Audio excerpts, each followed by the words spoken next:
Hello, Karen here. Hello everyone, Jinko here and welcome to Vainglory Actual Hero Spotlight featuring Taka. Welcome to Vainglory. Hey guys, Karen here. Welcome to Vainglory's Actual Hero Spotlight. Let's wrap this up, shall we?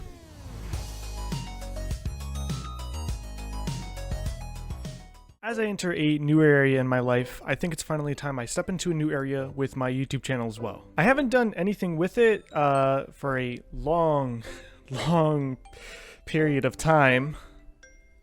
And I want to get back to the root of why I was making videos in the first place, which was to get better with my editing skills and get a better understanding of film and media in general. And since I want to be doing film and media sometime in my future, I think I definitely have a long way to go before I'm doing any of that professionally, let's say.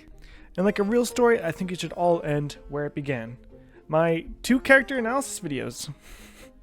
Because they're still on my channel to this day. They exist. A lot of my channel was based around Vainglory when I first started off as a YouTuber. And looking back, I just don't like watching my heroes spotlights, and I was always kind of wondering why, you know? And then I just watched them and I was like, wow, they're bad.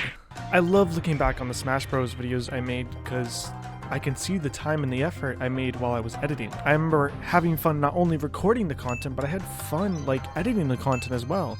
And I took days upon days to edit the content, while with the Hero Spotlights, it was maybe a day that I edited the content.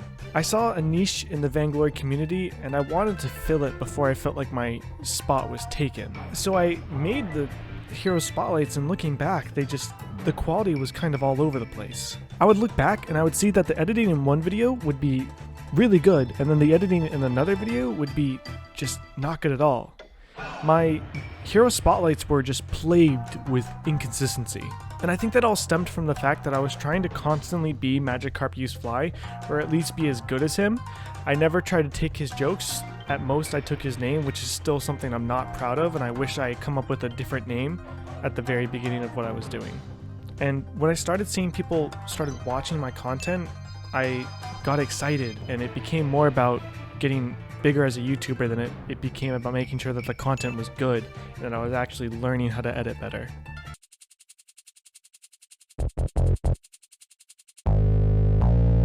I started playing Vainglory before 5v5 was even being thought about, honestly. When I first started playing the game, it was actually my college roommate that got me into the game, and I remember we spent the first night we played it together, we spent all night trying new comps, new ideas, different characters, unlocking things, and we were fueled by Coca-Cola alone. I know Coca-Cola, I'm not sponsored, but call me, I could use some money. Having come from League of Legends, everything felt so unique and fresh. It all felt interesting to play without feeling like it was trying to be anything else. The map had a cool setup with how the lane was at the top and then there was a jungle underneath, which I hadn't seen at least in my time playing MOBAs, and even to this day, the 3v3 map I think is incredibly unique, and I haven't seen something like it, but to be fair, I only really play League of Legends now. League of Legends. Also, the controls were tight for a mobile game, and I felt like I actually had really good control over my character. And dude, don't even get me started on the skins. The skins were fan service, but that's what skins should be. They should be fan service. And not only were the skins good, but you could realistically get the skins you wanted without spending a dime. It was a little bit grindy, but it was so rewarding when you got what you got for no money. And that's what sold me on the game. It's just how unique it was. It was unique even down to the monsters that were in the game. There was a gold miner that was in the middle of the map, and the longer he was there, he'd earn more money, and if you killed him, you got all the money he earned. But the longer you waited, the more money he had, so therefore the other team would also start looking to get him as well. So there was a risk reward if you wanted to rush him down early and get a smaller payout, or wait and have a possible fight getting that payout. And not only that, there was also the crystal miners that were in your jungle and would help you fight the enemy team if the enemy team entered your jungle, and vice versa. The game just kept oozing with creativity in my personal opinion. Finally, you had the endgame monster being the Kraken. The Kraken was before the Rift Herald update in League of Legends, so I hadn't seen anything like it where you kill a monster, the monster then joins your team and walks down the one lane in the game and starts just killing the turrets. It was so cool. It was, you slap a super cool sticker on that. That's cool. This baby can hurt so many turrets. So when I was making videos on Vainglory, I think I was a young sophomore in college, and honestly, I was a small boy. See this boy? This boy is a small boy. He doesn't know what he likes. My taste at that time was so all over the place, just like my emotions and all my thoughts. I was constantly on different things all the time. I had no idea what I liked as content, I had no idea what I liked for video games, and I didn't know what I liked for music. There was so much about that time which was just chaos. And sadly, that seeped into the YouTube videos.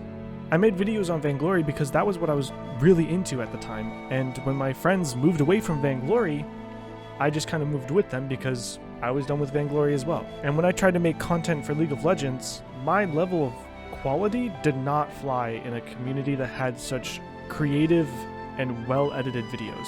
When I started to look to make videos in Vainglory again, 5v5 was already out and they had changed so much of the systems that I just wasn't really interested in playing the game anymore, and it kind of lost that spark of creativity for me personally. And so I decided to say goodbye to the game that gave me my little 15 minutes of fame. Looking back, I wish I had put more time and effort into the spotlights that I made, because I think they could have been really good, but they just didn't hit that level of quality that I would strive for. And even this video I think could have been better, but I think I've put good effort into it. And that's the difference between this video and my future videos than my past videos. I'm gonna try, and I'm gonna keep re-recording and editing until I'm happy with the content I'm putting out. And I hope you guys will stay for that. And to finally wrap up, I understand that this video wasn't nearly as much about Vainglory as the title would lead you on to believe, and for that I apologize. But I wanted to get this off my chest and share with you guys my personal journey about Vainglory and around Vainglory. So I'm gonna transfer this video into kind of a new beginnings. I'm going to be making more of what I know about videos, and I hope you guys stay, but at the same time I completely understand that a lot of YouTube is you'll watch someone specifically for the content that they make, and if you don't like my content, I understand.